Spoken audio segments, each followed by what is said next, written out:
nasmešite se, molim.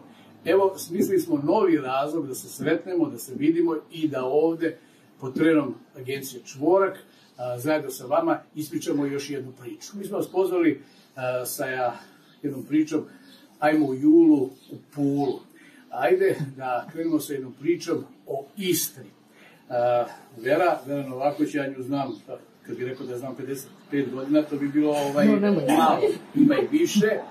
Vera imala sreću da se uda tamo u Italiji i njena mama, kuma Vida, je rekla da voli da ti se čerka udala u Australiju. Tad je bilo teško biti bez čerke toliko dugo, ali eto, ona je našla svoju ljubav, našla Džija.